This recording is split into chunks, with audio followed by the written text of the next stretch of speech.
I'd like to call this meeting to order.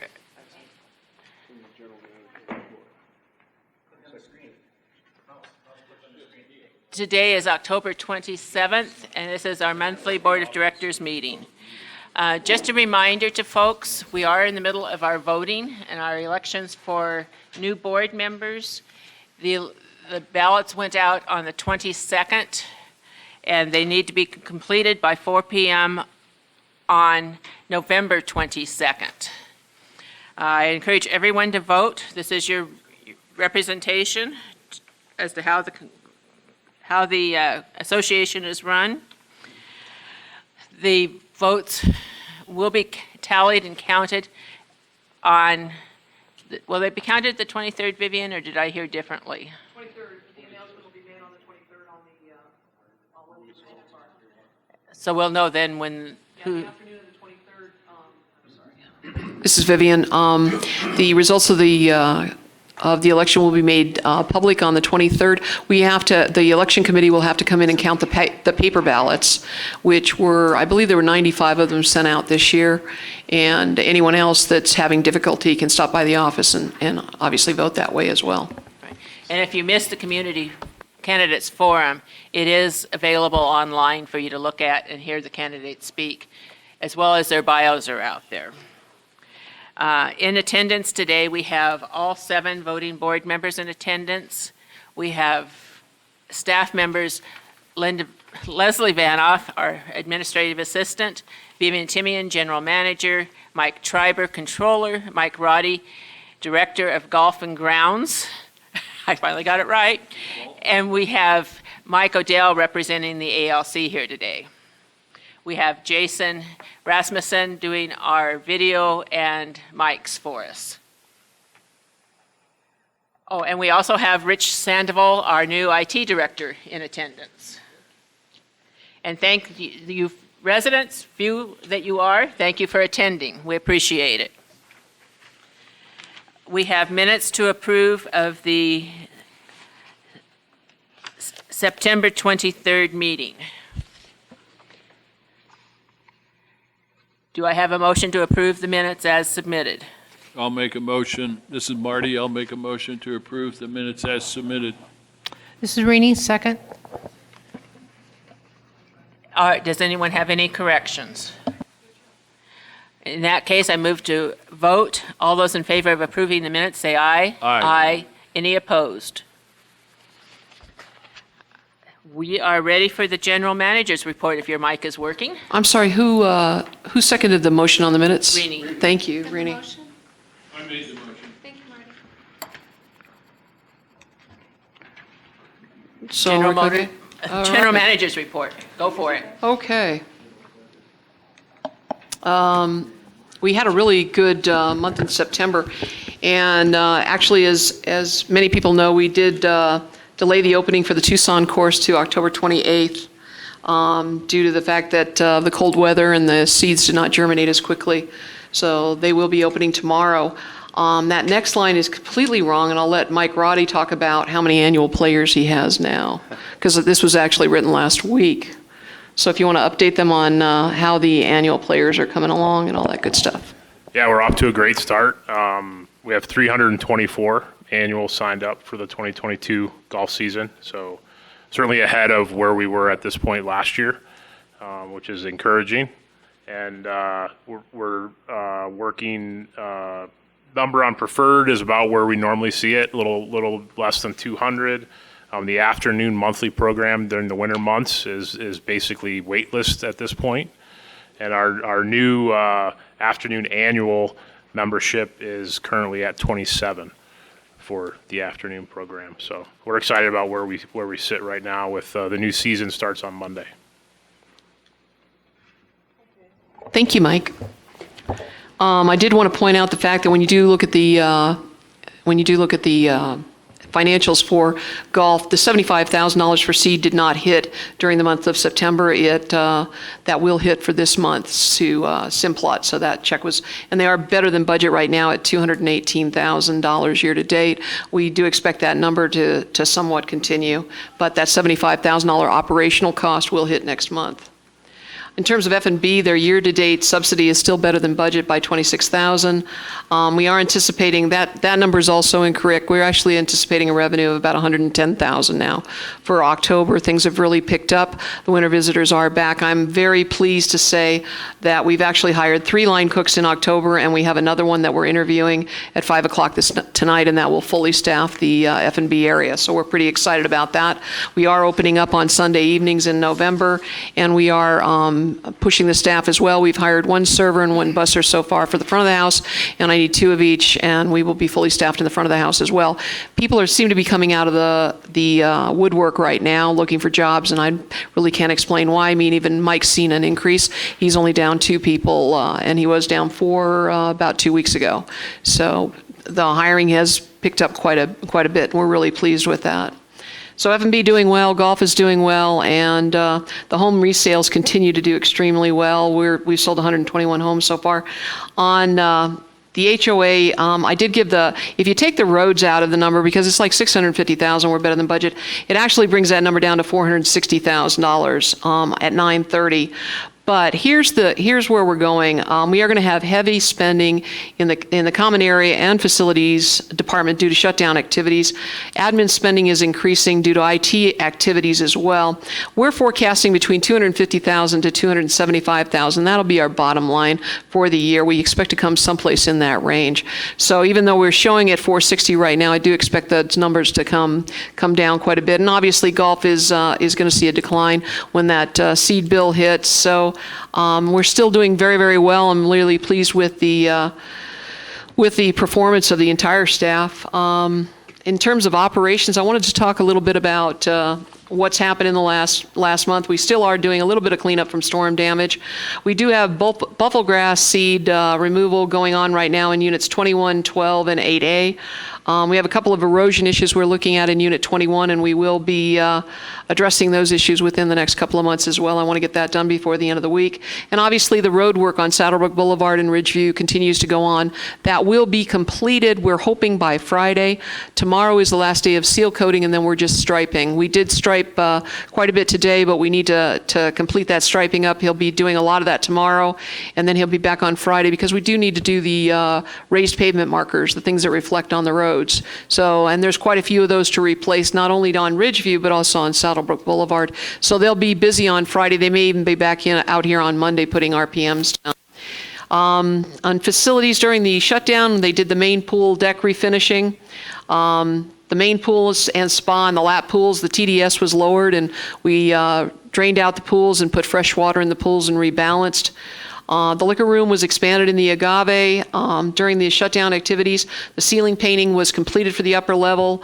The water valves, we actually have a problem in this building where if you shut off the water, if we have a leak in the upper restrooms, we would have to shut off the water to the entire building, which means F&B's needs to go down in case I have some kind of problem in one of the restrooms. They installed water valves in 4 strategic locations over shutdown so that we can shut down sections of the building now instead of shutting down the entire building. The light switches were moved. They were over here next to where the closet is. They put them next to the door now so people don't have to stumble in the dark to get to the light switches, so that was a good change as well. Janitorial, we cleaned all the carpets throughout the clubhouse. We cleaned the floor tile in the kitchen and in the agave bar, and that's inside the bar area. And we did hire 2 more janitorial positions in October. I believe we're down 1 janitorial position right now. So hiring's going very well. Everybody's getting prepped for getting ready for the new year.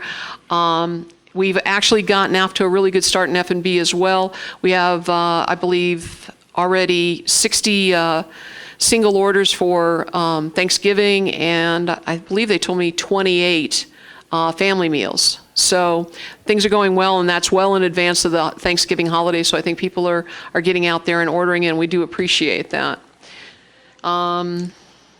Let's see, from an administration standpoint, obviously we've got, and Mike will be going over the budget work that's been going on. Our consultant on Easy Suites is going to be here next week, so we're all excited to talk to him about some of the issues and some of the challenges that we have with Easy Suites at this point.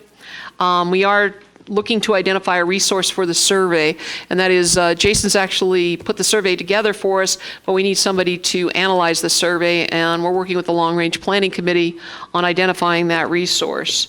We're working on employee reviews. Pleased to say that the medical benefit increase was about 2% for 2022. So looking at a minimal shift in medical benefits, I'm very happy with that. Fireworks are scheduled for Veterans Day, November 11th. It is a 7 p.m. start. The dinner has been sold out, and how are you doing on the tee times? Are you pretty much complete? 18-hole event is sold out, and we still have room in the 9-hole event. So we have 18-hole event is sold out, and they still have some room in the 9-hole event. And that would be it. So things going very well for us, just to give you a quick update. Are there any board questions for Vivian on her report? I have a question. On your slide, I think it's Into the slide, mic, please. I think it's slide 4, where you're talking about the home resales. The 460K figure, how are you, I didn't catch exactly what you said about roads. Did you? We have a very weird P&L.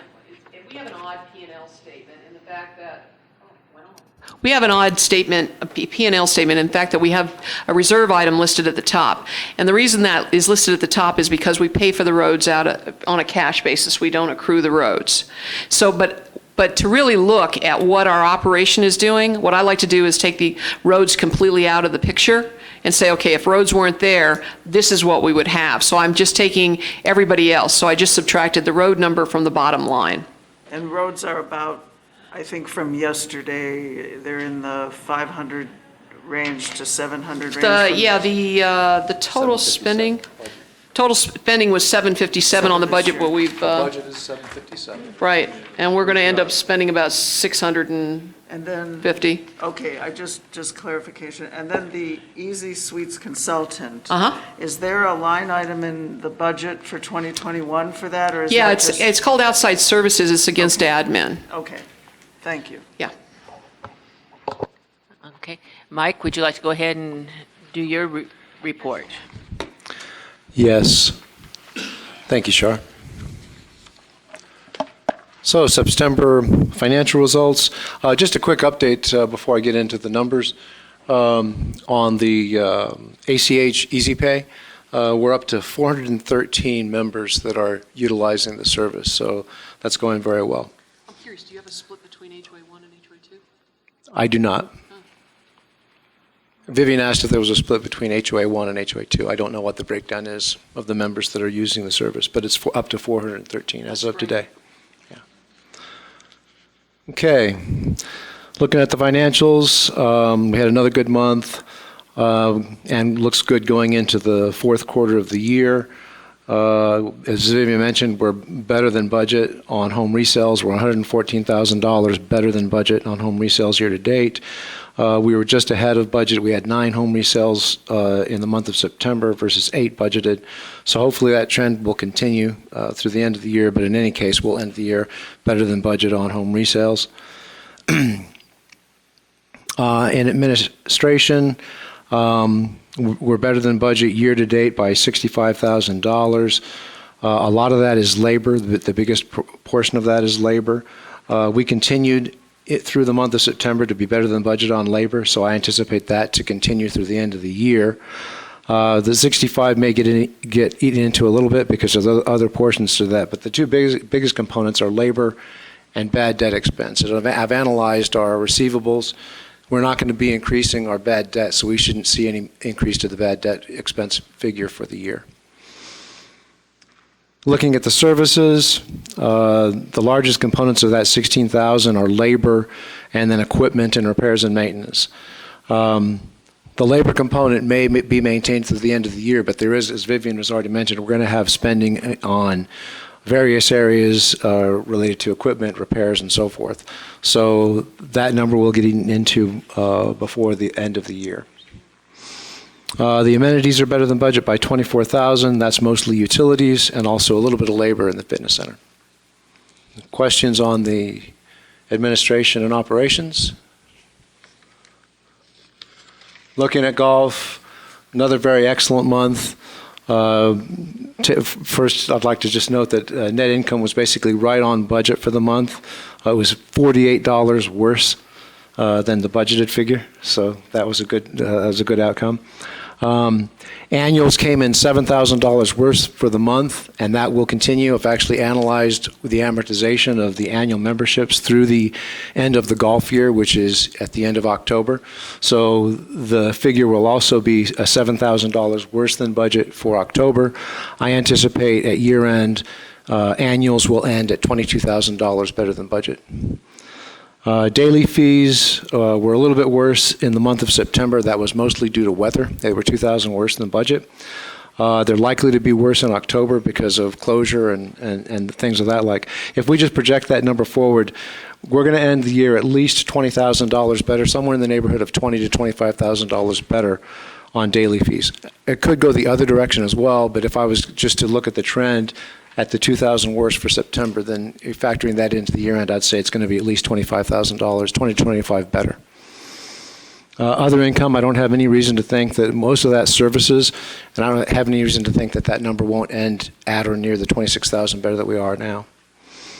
In golf course maintenance, we have a lot of savings in labor, but we also have significant savings in supplies and equipment. And as Vivian mentioned, we've got some significant bills for seed. And there's going to be bills for supplies and chemicals that come in the third quarter, or in the fourth quarter, that are going to eat into that $96,000 better than budget. A lot of the savings in golf operations is in labor, so a lot of that number will be maintained through the end of the year. There are going to be also some supplies types items purchased in that area that are going to eat into that figure a little bit. In the golf shop, it's worse than budget on cost of sales, but that is sales volume driven. The golf shop cost of sales year to date is at 63% versus 66% budgeted, so it's better than budget. Bottom line, golf net income is at currently $218,000 better than budget. We anticipate, after all the numbers come in for seed and supplies and materials and so forth, they'll probably end the year between $150,000 and $175,000 better than budget. Questions on golf? Looking at food and beverage, it was a good month, although sales volume didn't hit the budget. Bottom line, they were $3,400 worse than budget.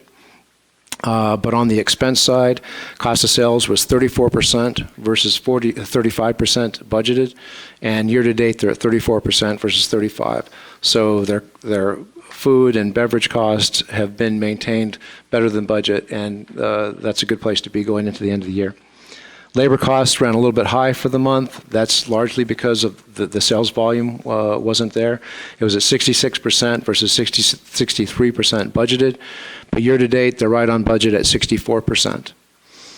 And bottom line, year-to-date, they're still $26,000 better than budget going into the fourth quarter. So it's a positive place to be as we head into the end of the year. Any questions on F&B? Looking at cash, year over year, we're $500,000 better than we were at this point of time last year in terms of cash. So that's positive. Any questions there?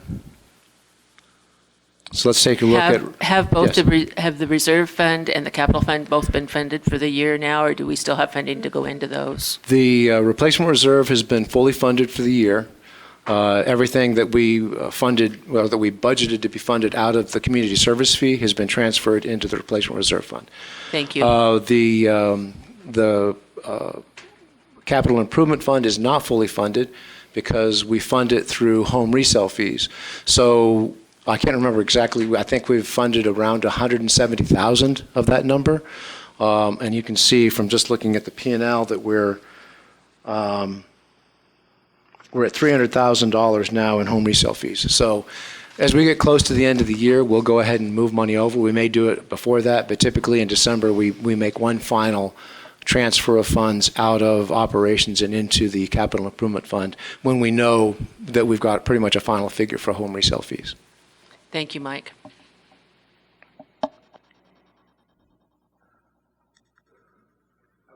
Looking at the replacement reserve, looking at cash outflows for the month. In IT, There was an emergency replacement for our executive assistant for a desktop computer. That came in at a cost of $1,774, and obviously that was not a budgeted item. The website redesign and upgrade is ongoing. To date, we've had cash outflows of $8,144 versus the budget of $12,500. Golf maintenance facility renovations are ongoing. I think the work is done, but we still have invoices coming in. At the end of September, we had cash outflows of $384,542 versus the budgeted amount of $412,330. On the golf course, the solar remediation project is ongoing. That's currently at $66,501 versus the budget of $60,000. Overall, we've had cash outflows of $1,418,651, and we're forecasting $1,745,554 through the end of the year. Questions on the replacement reserve? I have a question. Yes. The $300,000 figure for the home resale, I didn't quite follow what you were, that's back on page 1. Is that currently in the operating account and then it moves to the capital improvement fund at the end of the year? Yes, Okay, I just so wanted- we have the revenue coming in from home resale fees. So it hits our P&L as a home resale fee. So that's cash coming into our operating account. So during the year, we will fund the capital improvement fund using those dollars, okay? And to date, I believe, if I remember correctly, we have funded $170,000 of the home resale fees for the year. So at the end of the year, we will look at that final figure for home resale fees. It's currently at $300,000. And we will look at the final figure. It's going to be somewhere north of that at December 31st. And on or around December 31st, has to be before the 31st, but on or around there, we'll make a final move of home resale fee dollars into the capital improvement fund. So 100% of the fees will go into the capital improvement fund by year end. Mike, Len here. Yes, Len. What's the average cost for the roads on a yearly basis? I don't have an average. I know that for the last few years, it's run probably an average of around $500,000 a year because we've been doing a lot of resurfacing work. I expect that number will go down in the next few years because we've pretty much finished all of the resurfacing. So there's not, and that's a 25-year time horizon for doing that again. So. Yeah, and I think it's been over the last 10 years that that's occurred. So it's probably somewhere in the neighborhood of 15 years out that that's going to start hitting again. So the crack, fill, and seal, that kind of work is a lot less expensive. What do we have budgeted for roads next year? $321,000. $321,000, and we're going to be doing ridge view along with quite a bit of seal coat work in units 18, 19, in 1010A, and obviously along Ridgeview, so it's quite a bit of square yardage, so. Okay, yeah. thank you. Yeah, we do expect that number to drop, but when we do, the reason that it's so high this year, again, we did units 18 and 19 in the resurfacing. And we don't do any more resurfacing until 2028. That will be the start of unit 21. Thank you, Vivian. Other questions on the replacement reserve? Looking at the capital improvement fund, cash outflows. The Ridgeview Wall Art project is final as of the end of September. It was approved by the board at $16,115. It did come in over budget at $17,829. The Roadrunner Grill kitchen remodel, the construction drawings, and the planning work, that's ongoing. It's currently at cash outflows of $18,522. The forecasted amount is $48,400.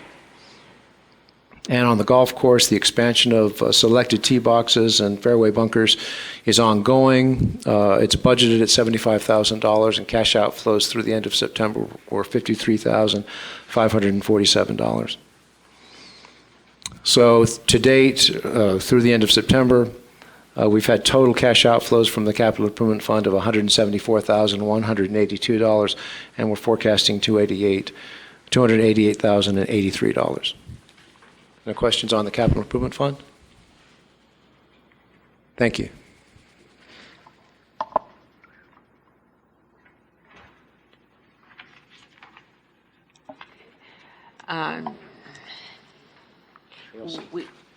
Next on our agenda is the ALC report, quarterly report. Mr. Odell is here representing the ALC today. Thank you. First, I'd like to thank Lori and Jana, the co-chairs. What a wonderful job they're doing of wrangling our group and managing all of the questions that come into the ALC. But a big thank you to them for everything they do. So if we take a look at what we have been doing this year compared to last year, a couple extra casitas being done, outside doors, driveways and walkways.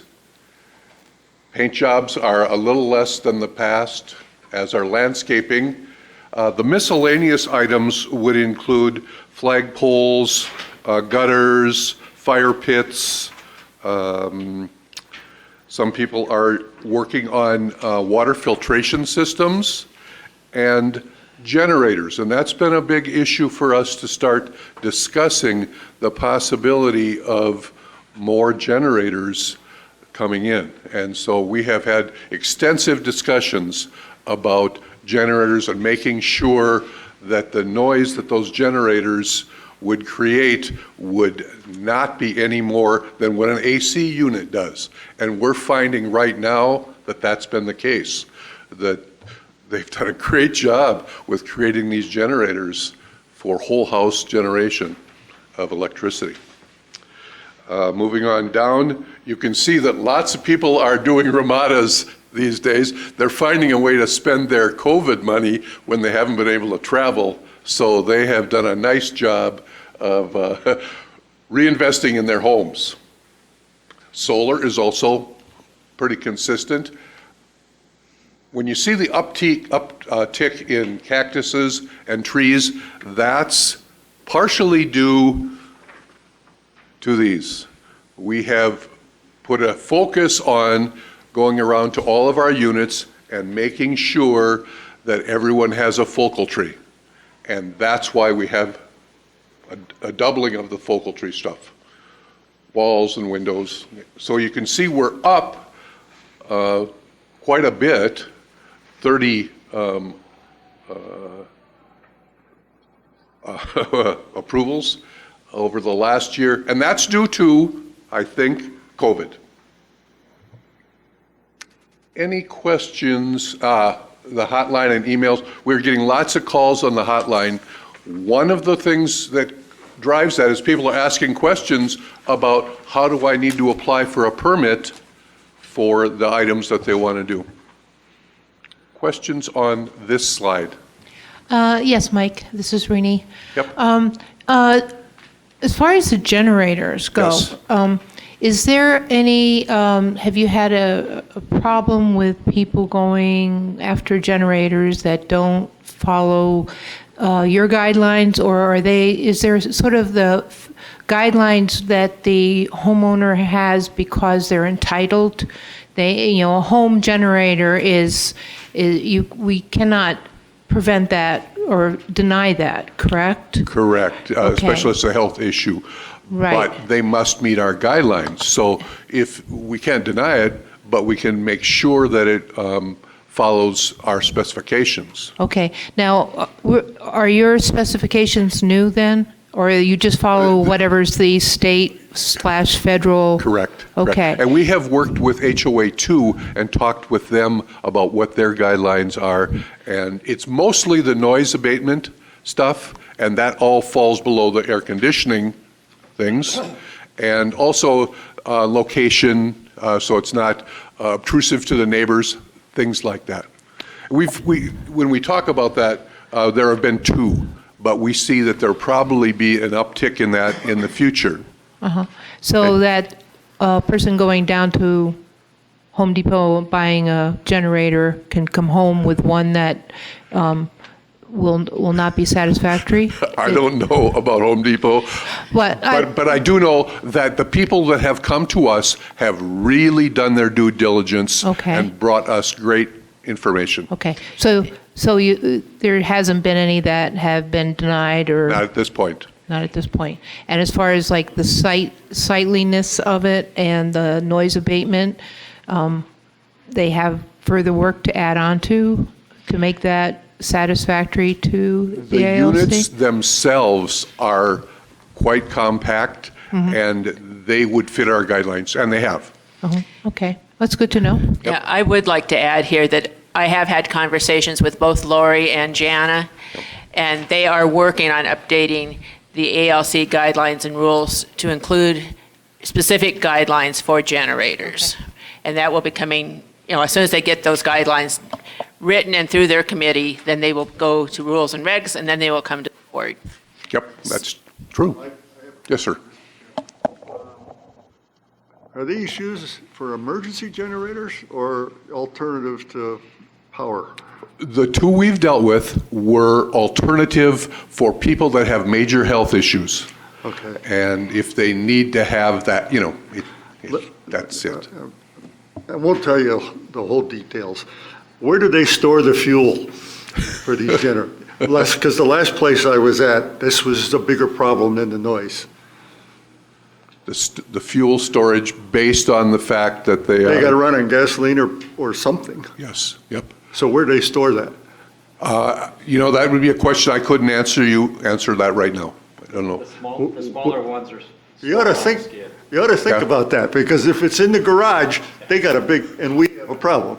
Absolutely, and that's why we need those guidelines that they're working on right now to complete that. So, but the guidelines ought to include fuel storage, whether it be underground or whether it be, I don't know the answer to Here, that. he's Jim, got, the ones you're buying right now, the fuel storage is on the skid.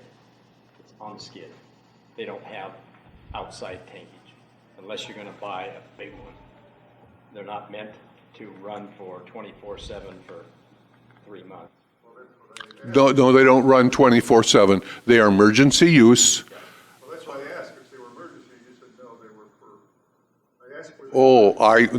Then I misspoke if that's what I said. They are for emergency, they are not for everyday use. That's what I asked. Okay? Then I misspoke. Any other questions? Yep. Rini, now that we have these forms, the courtesy forms? Courtesy notice? Okay. Yep. Have you noticed a decrease in NOVs, notices violations? Yes. It's considerable? And we have all considerable. Okay. And what we have noticed also is compliance with that. And I can only speak specifically to my units, but once I have issued these, for the very most part, within 2 weeks, the issue has been resolved. And that was our purpose. We were trying to inform people that there's an issue here. Most people want to comply. Most people want to do the right thing. We have dealt with a few people that disagree with them, but for the very most part, people want to do the right thing. I didn't know I needed a tree. Thank you. I have a Yes. question. Sure. And it's almost directed a little more at you and Don. I'm just wondering, is the fact that the gas tank is on the skids, as you say, does that end the conversation? Is it still any sort of safety threat to have a gas tank? Where are these generators usually placed? Are they placed on a pad on the outside, or are they? Yes. So I'm just wondering out loud, is that still something that we should be concerned about, that even though it's a unit, a complete unit with a storage tank, are those tanks tested out for this climate and these Is there any danger that we should look into in terms of that? Those are great questions, and that's what our co-chairs have to work on as we write the guidelines. I will let you take those questions back to Lori and Jana, if you would, please. I will. I'll make a note of that. Thank you. Yep. Moving on. So these are the NOVs we've issued. Of those, 35 are still active. And we've moved to the point of having to do fines or assessments on 18 of them. Questions on the top portion? Yep. There's a buzz going around that we find some people for storm damage. Is this true? That where it altered their landscape or they failed to put up a tree fast enough because of whatnot? Is that true? Not to my knowledge. Now, here is what may have happened. I'll just take a possibility. Your cactus blows down, storm damage. You choose not to replace it within the period of time, then you'd get an NOV. That's a possible scenario. Okay, go ahead. How do you feel about that? If I have 5 cacti and one blow over, I would replace it. Well, that's not the point. If you still have a focal cactus, you're okay. If you still have a focal tree, it's okay. I think the real question here is how long is the ALC willing to wait from a point of correction on it? And the last large storm we had, it came in obviously on 9/6 on Labor Day. And so the one thing I could say today is October the whatever, they cannot be into the fine stage yet, as far as I'm aware. So I don't think I think your buzz is probably incorrect. But I think that is a valid question for the ALC, is how long would be a reasonable amount of time after the storm blows through to get everything corrected?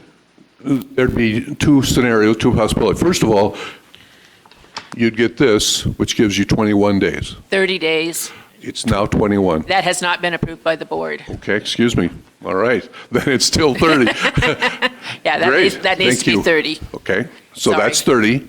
Then, at that point, the NOV would be issued. That would be 60 days. However, if that storm happened in June, we know planting in the summer is not a good thing. So at that point, we would have a discussion and delay it until September, October, when it would be time to plant. I've got a question about your fines assessments and how successful you are with that program. In other words, how compliant are our homeowners? For the most part, we haven't had to fine because they have complied after this. There have been situations where people just say, I disagree with this and I'm just going to continue to pay the fine. At that point, it goes down this table to Vivian and then eventually gets to you guys.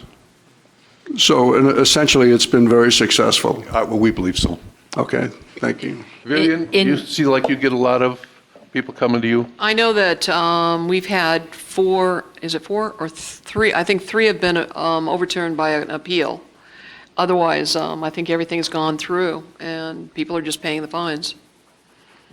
Yeah, in Mike's defense on the 21 days, Jana, Lori, and I did have a discussion about changing that to 21 days, but it had not gone through board approval yet. So perhaps there was a misunderstanding between the ladies and myself. I think there was, because I was asked to change this form. Yeah, it needs to go back to 30 until it's approved by the board. And I'll take that to our next meeting. Thank you. Question. Yes. When you say choose to pay the fine, then are you talking about a daily fine, or is it a one-time fine, or? Mike, why don't you go through the time period on what your fines are in your I time hope periods? you have that in your head, because I don't have that in my head. I believe, it's 30 days, you get a courtesy notice, and then you go 60 days, then you get an NOV, then 60 days later, you'll get another, I believe it's 30 days. 30 days later, you get another NOV. After another 30 days, you get another NOV. Anyway, you fine 3 times, and then it moves into my, into my court, if you will. And it starts at 50, That's right. then up to 100? And then 150. But let's say I didn't want to put in a cactus, would my maximum damage be $150? Well, when it gets to me, they have to wait 30 days before they can assess a fine. When it gets to me, I can do it daily. Okay, I don't know who, just to make it clear, so then, when you get the NOV, is not the date of the fine, it's the 30 days. That's right. After Yes. that. That's right. So basically, if you had a courtesy notice, a courtesy is like a free time. 30 days, right. And then you get the NOV, so basically You you can have only- 60 it's days. Yeah, you have 60 days before Yeah. to correct the Yep. problem. Yeah, okay, thank you. Yeah. And state regulations are 21 days, but I had a chat with Vivian, and the reason why the guidelines went to 30 days was because a lot of these are mailed, and we wanted to give people the 21 legal days that they had to have after they actually received the notice. Yeah. And I actually totally agree with you, 30 and 30. But And then just to be clear, the people may be fined, but eventually they comply and do what the ALC required. Is that correct? not necessarily, because at this point, our fine may be overruled by you. I see that, but how many are outstanding? We had 3 that we looked at and ruled on. How many are outstanding that might come up for appeal? If we look at those, they're active, and so we have 18 assessments out there right now. Okay. Other questions? Okay. We have completed our recruitment of new members, and we have a slate of 9 members right now, and that has been very helpful. Previous to this, we had many units. We had 4 and 5 at one time, so there were many units to be covered. 9 works great.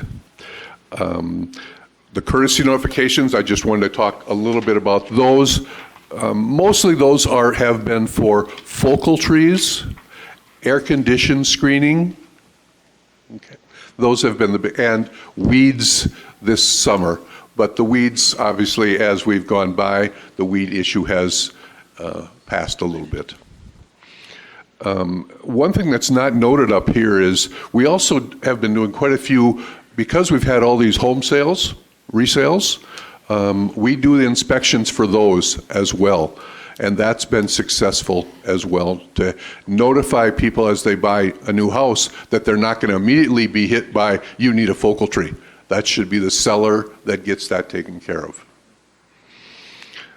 We also have been doing major communication through the communicator articles, and then we have started to do more email blasts. I'm currently preparing one right now about holiday decorations, when to have them up, how long you can keep them up, that type of thing. And that site inspection is ongoing. That's a big part of our job. Questions about the bottom? I have a question. And that Sure. is, yard art. Yes, sir. It's very subjective. Is there guidelines that people know about? Yep, they are in the handbook, and we did a email blast on that 2 months ago to remind people how many pieces. They should be of a southwestern nature. And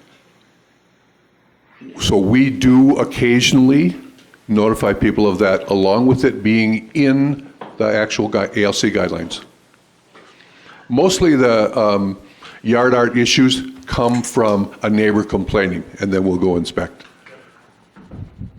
Can I ask what an air-conditioned screen is? I'm not sure exactly what that is. According to the guidelines, your air conditioning unit must not be visible from the street. So you can screen it with a bush or a wall.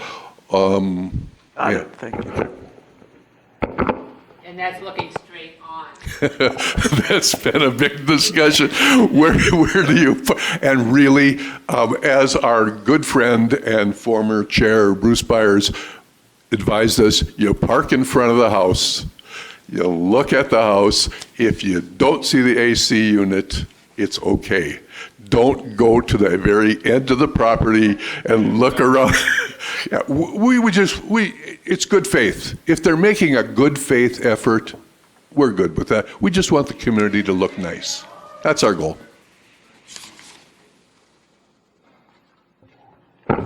Thank you. Are you I'm sorry. getting feedback from the community, positive, negative? What are you getting from the community? In regards to? Your activities, I overall. would say a good third of the people, when they come in for their permits, say, thank you, we appreciate the work you're doing. There are a few of the folks out there that don't like us very much, but you know about that as well.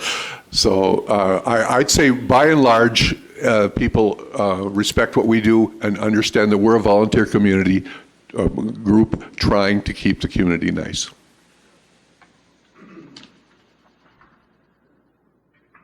Okay, thank you. Thank you, Mike. We appreciate your time here today. Hey, love doing it, thanks. We do have 2 consent agenda items to approve.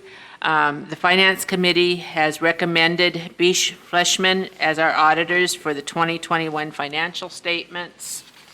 And we also have a rules change that we must make due to change in state statute. And that is the length that political signage can remain up after an election. It used to be 72 hours, and now the state statute says that they can have it up for 15 days. So we need to make that adjustment in the rules and regulations as far as signage. I move that we adopt the consent agenda. Second. I'll take a board vote. All those approved, say aye. Aye. Are there any opposed? The 2 consent items are passed. Sorry. We are down to our projects in progress, please. Right, and we do have a few of these projects almost complete. We're just waiting on a few of the invoices to come back in. Mike, do you want to cover the first 4 there? The golf course maintenance building, we're just have some minor FF&E items that remain outstanding on that project. Golf course improvements are complete. We're getting all the last invoicing in this month, so we should be able to close that project next month. The top dressing is complete on the fairways. All those invoices are in as well, so we'll be closing that project. And we had a contractor meeting here at Saddlebrook earlier this month, and the bids are due back on November 3rd, and we'll be bringing those to you on your next meeting.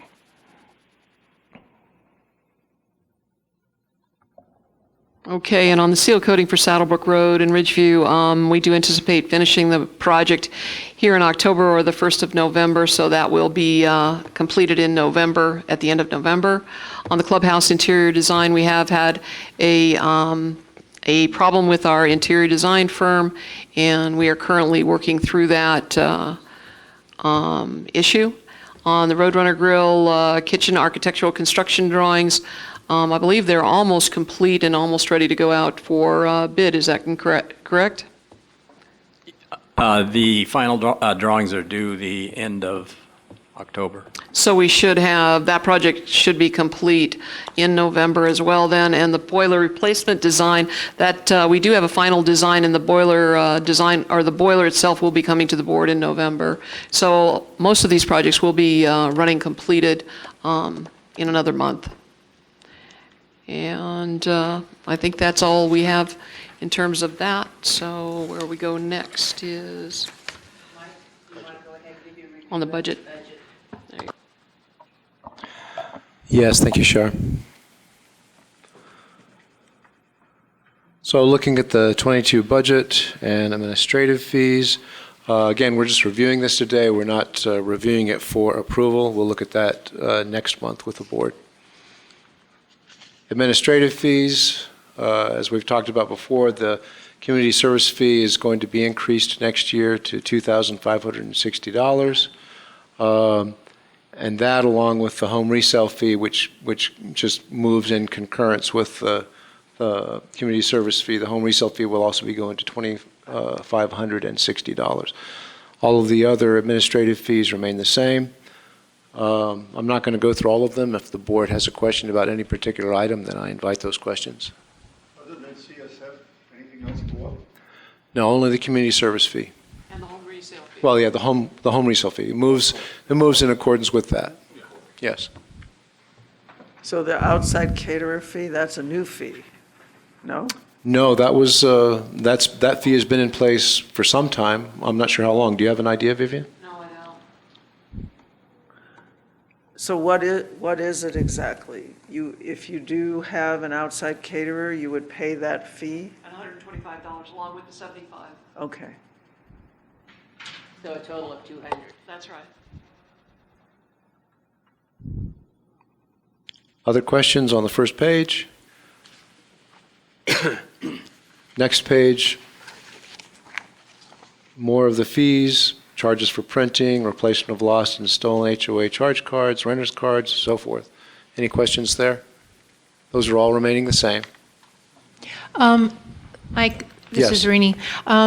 When I look at renter's card, I just have a question, and it's probably not up your alley exactly, but the renter's card, so that's when someone has rented a home and signs the contract, and so they go to the office and they have the ability to charge, things like that.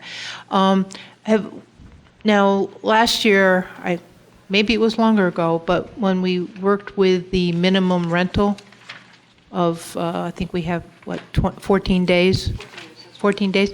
Have we had any issues with that as far as finding rentals out there that are not legal, or people renting their home legally and not notifying the office?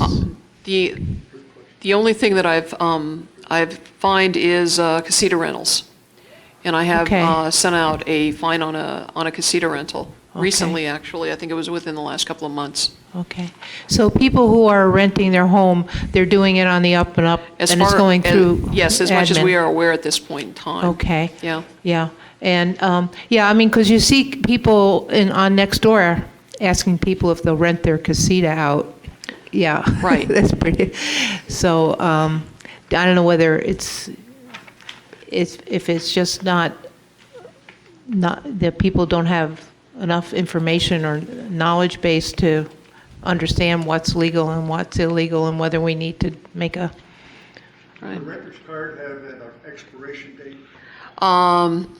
No, they do not. However, basically what we do with a renter's card, to secure the funding, we have a backup charge card. So in other words, if they charge on it and they don't pay off on the bill and they leave first, we can go ahead and back into the credit card. But they do not have an expiration date at this point. Do we have a fee for the electronic access cards? That's basically your renter's card. No, the one that, like to get into the gym? Or We give them a card that also has a chip in it. No, what about for the homeowner loses one? Then the homeowner just comes up and gets one. I don't believe we've been We don't charging for charge that. that, no. There is a fee for that. I don't know if we've been enforcing it for We haven't been replacement. charging for the fobs, Oh, the small fobs. okay. No. Yeah, just the fobs. what I'm Yeah, talking we're about. not charging for those. Okay. Yeah. Just one more question about if there is in the cases where you found like a casita being rented, is that just like, don't do it again? Or do we have any fees or, penalties for people being blatant about this? Or, I mean, are we prepared to have a number of a penalty fee for something like that? We can, according to state statute, we can fine up to $200 per day. Oh, okay. All right, so that's good to know, that we're ready to go. Right. Okay. I think you ought to communicate that somehow. That's a good deterrent. Isn't the problem with renting a casita the problem of having an extra occupant in the house and therefore using more than the normal share of the amenities? It's actually against state statute. You cannot rent a casita. They're in violation of state law. Okay, but that, County law. Yeah, or county law, I'm sorry. but even if. No, it's state. Yeah. But we're not the state or county, but the injury to us is the fact that you have an extra occupant using an extra portion of amenities, just as if you had 3 or 4 people in a residence. Theoretically, don't those people have to pay an extra community service fee? Only if they're listed on the deed or title of the property. Okay, okay. All right, thank you.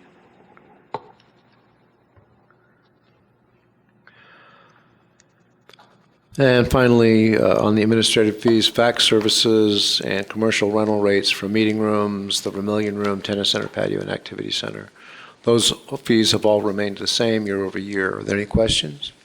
I'm going to skip forward a little bit. Just wanted to touch on this. This is kind of the theme that we came up with as we looked at the budget. Improving the resident and employee experience. Our focus as management is to ensure that our residents have a great experience here at Saddlebrook, living here and taking advantage of the amenities. But to facilitate that, we have to ensure that we have employees having a great experience as well. And the key things affecting that are the work conditions, fair pay, and strong leadership. And there's a couple of examples that were pretty outstanding is the golf course maintenance, shop upgrade as far as working conditions, and providing an enhanced working environment.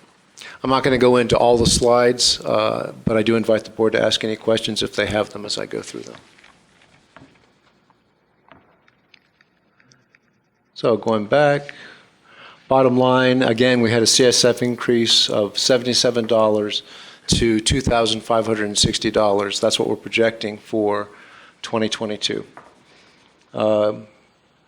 HOA departmental expenses on the cash basis, we were given board guidance of $3,895,000. Our budget comes in at $3,894,300.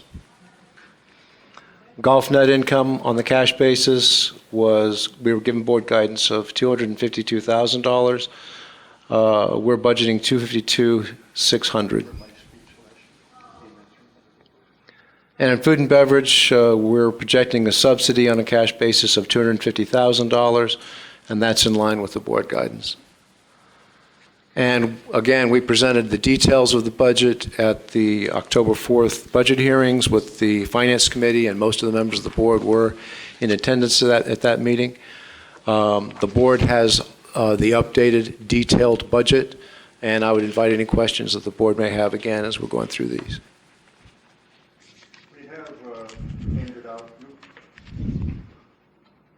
I received new business plans. Are there any changes from the ones I got a month ago before the budget? Yeah, the main changes that have occurred are in updates to the replacement reserve spending that we have planned for 2022, as well as a few changes to the capital improvement fund. So those are the main changes that occurred in the business plans. And it wasn't every department, but we just reissued the whole package.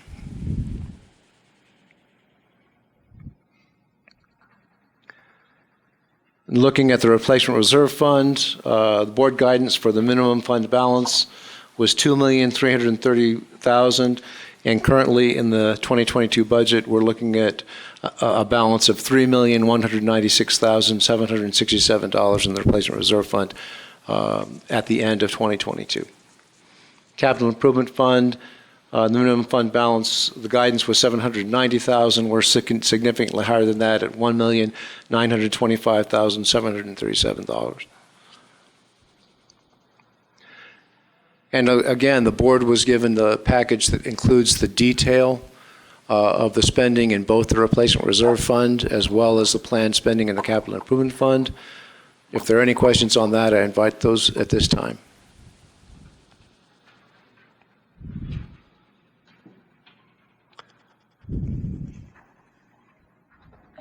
Thank you, Mike. Wait, I have one question. Yes. I came on the board recently, so I'm a little behind in this, but the slides, improving resident and employee experience, is that part of the board guidance? Is that why these slides, that those slides are here? No, that was our observation as we were going through the budget and looking at what we're doing for next year. One, it is always our goal to provide a good experience, an excellent experience for the members of the community. That's our goal in management. But we recognized, you know, as you look at the budgets, as you look at the business plans, one of the key factors is we're having to invest more in human capital. We've got inflationary pressures, but we've also got competitive pressures pretty much in all of our departments. So we're having to deal with those things by increasing salaries or increasing benefits or doing other things that improve the employees' working experience at Saddlebrook. Thanks, Jim. In case you couldn't hear Jim, Jim said that's good. Thank you very much. Thank you, Shar. We have, the original agenda that went out had one more discussion item, and that was on the dress code for the upstairs dining areas. That particular item has been pulled temporarily. That will be going back to the committee to clarify some of the language for us and for further discussion before it comes to the board. It will probably come back to the board in November. There were no financial items. Excuse me. What committee is it going back to? Rules and regs. That's where it came. We are now at the end of the meeting. We are open now for any open discussion items from residents. Again, it must be an HOA 1 resident. Please state your name and unit number. I know Mr. Ford would like to speak, so he will be first to come up to speak. I do have some emails from you that I have read, and the entire board has received your emails of backup documentation. I would like to note that. Okay, Mr. Ford. Okay. First, the budget review was a discussion item, and according to the agenda, the homeowners can comment for 2 minutes on that. Okay, if you'd like your 2 minutes, go. The dress code? No. The budget review. Okay, go ahead. Okay. I sent in budget comments for this meeting on October 11th, but never heard anything back. Why aren't the capital expenditures and CIF in the budget prioritized after 23 years, which has been my experience everywhere I've worked? The Roadrunner Grill back of house apparently has been a safety issue for decades. The 2020 budget was $180,000. The 2021 budget was $230,000. And now the 2022 budget has $500,000. So the project has increased $320,000 or 178% in 3 years with no explanation and nor why it hasn't gotten done. There's no statement of work. There's no cost. There's no square foot.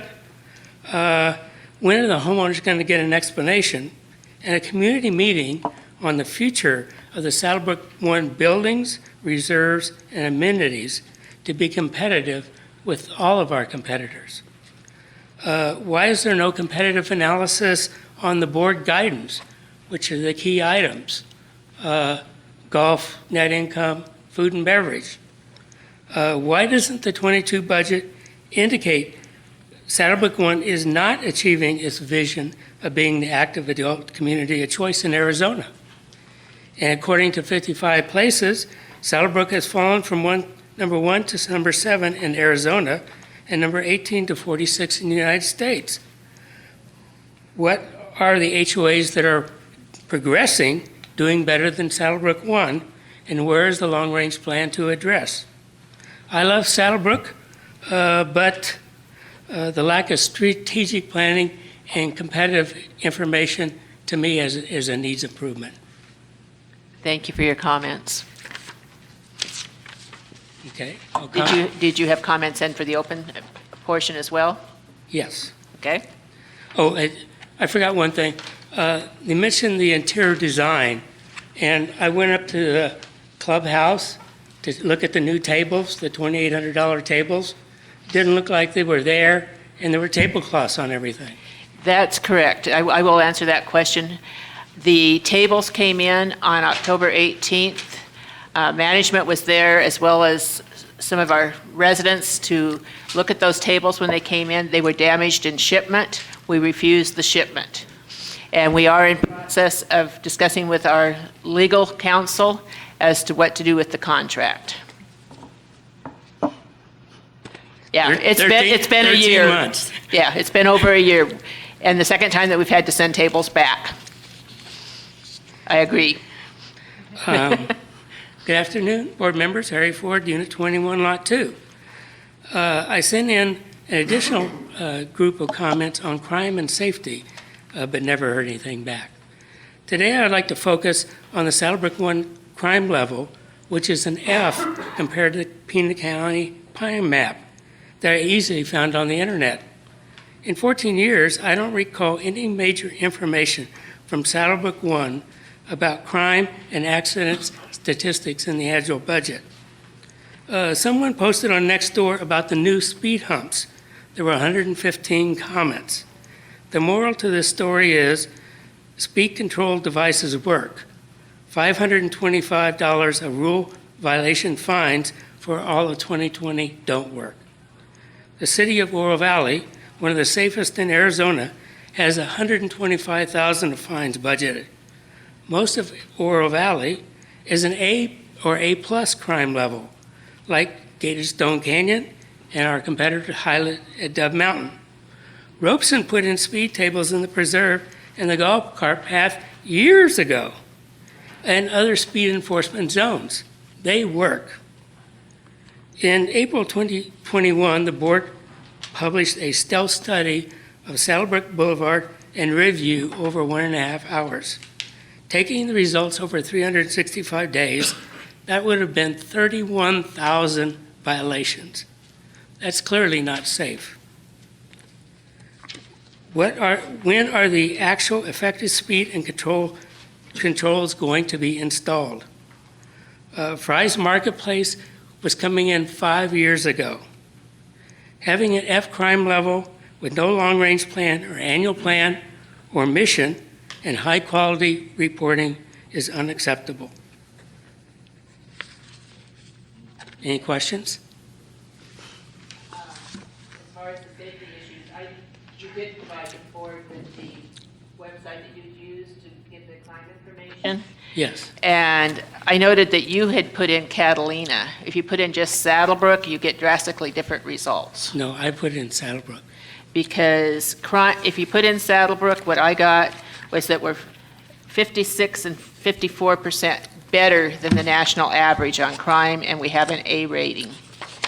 Okay, here's the map that I provided. Which includes way more than just Saddlebrook. Here's the map. And if you look at that big red area, that's way more than just Saddlebrook. It includes a lot of that area that's outside of Saddlebrook. I understand that. So where is your information after 23 years on the crime statistics? 54% better than the national average per your website that you gave us. As far as gating goes, I know that was one of your questions in the emails to us. I have been starting on gathering information on gating. We have had 2 gating studies since since conception. One was in 88 and 89, or excuse me, 98 and 99, and one was in 2008 and 2009. I have talked to the people who were involved in the 2008 study, and I've also got the reports in hand. It's not something we can do overnight, but we are looking at gating. I understand it would be helpful if that information was on the website. It's not ready for website or general viewing yet. That's why you have a board. Well, wasn't it issued to the board in 2008 and 2009? I was not on the board at that time. I can't say what was or was not put out at that time. It may have been put out to the residents at that time. I do not know. Thank you. Are there any other residents with comments? Okay, we have 2, so you guys take your turns. Go ahead, you go first. Me? Sure. Go ahead. Face the firing squad. My name is Tony Greco. I sent a copy of the letter I sent to Ms. Tinneman and Ms. Grossman to each member of the board. about 3 weeks ago, citing my concerns about the billing and food practices at HOA 1. Now, I know that many of you have lived here longer than me. I've been here 2.5, going on 3 years. And I know you have deep roots in HOA 1, deeper than mine. And I know you have deeper roots in your acquaintances with Ms. Grossman and Ms. Tinneman. But I'm here because I noticed two things about using HOA 1 restaurants. First of all, I wrote in my 21st September letter to Ms. Grossman and Ms. Tinneman, I requested an explanation of what all of the remarks on my monthly statement meant, why they were on there, what they represented, who had the authority to put them on that way. I got no answer. I requested an opportunity to speak at this meeting, got no answer. I just don't understand, why haven't you replied to my 21st September letter, Ms. Tinneman and Ms. Grossman? I'm a resident, and I requested information in writing. I sent the copy to the managing operating officer at Phoenix, asking that he help me get answers from you folks. But you didn't answer. It's over a month. I wouldn't be here today talking about this if you had answered my questions. And before you reach down and get your shoes to throw at me, please let me finish what I'm saying. Okay. Okay? You are out of time, but I will let you extend. I'm out of time. You have 2 minutes, and you were told that on the phone, but I will extend your time. Please continue. Well, first of all, why didn't you respond to my 21st September letter? I have a copy of the letter that Ms. Timian sent to you in response. What? I have a copy of the letter that Ms. Timian sent to you in response. I will agree that your letter demanded that we respond to you by the 29th, and due to budgeting concerns, et cetera, the response to you was delayed and was past due and delayed longer than it should have been. But I do have a copy of that letter. I don't know if it was lost in the mail, but we'll be happy to give you a copy of it. Yeah. Well, I sent my letters to you by registered mail. And I found out that the first time I sent it, one of you refused to even accept it. You sent it back to the post office without signing. Why was that? I have no idea. I was not present when it was brought into the office, and I know of no reason why it would have been denied. Well, I asked the postmaster over here in the town, what happened? And they said, you just refused to sign for it. One of the two of you. I typically don't sign for letters. Our front office would sign for it, and there's no reason they wouldn't have signed for the letter. Say again. Because I'm in and out of the office so much during the day, I don't typically sign for letters, but our front office people are there all day long. They typically sign for any letters, so I'm not sure why it wouldn't have been signed through. And the second one, if you note, it was signed by one of the staff members. It was not signed by Vivian or I, the acceptance. So it's useless sending you certified registered letters unless you're in the office to accept it. We did not even, the one that was not accepted by Vivian or myself. That was accepted by a staff member. And neither one of them was accepted. I don't understand. Do you have an aversion to providing responses to residents' letters for information? No. Is that something that you don't do? We have responded to your letters. We have met with you in person, not on this particular issue, but on other issues, we have met with you in person. Well, the reason why I sent it certified registered was I sent 2 or 3 other letters requesting information and never got a response. What is this reluctance to answer We the letters we from cannot residents? respond to something that we do not receive. do not receive? That we did not receive. Your one letter states that there were letters sent to us, and the dates were dated 2021. When I went through a file, I found that there were letters from those dates, but they were 2020, and I did find responses to those. Well, here's another letter dated the 2nd of March and requested a response. I left messages for you to call. I got no messages back on the phone. I got no answer back to my letters. I don't understand this. Do you recall any of what he's discussing, Vivian? I will agree that the last letter took a while to get a response out, but there is a response on that. And I don't. Well, going back to my letter to you on the 21st of September, can I continue with that? I believe your time has expired. If you would like to set up a separate meeting with Vivian and myself, Well, we'll I be want to happy to meet speak, with I you. really want to speak to all the members, not you two. I know how you two feel. Your time, you've had your chance to speak, your time is up, and I gave you extra time. And I could understand why you don't want to hear me speak. There was another gentleman that wanted to speak. Good afternoon, David Bull, Unit 1A, Lot 84.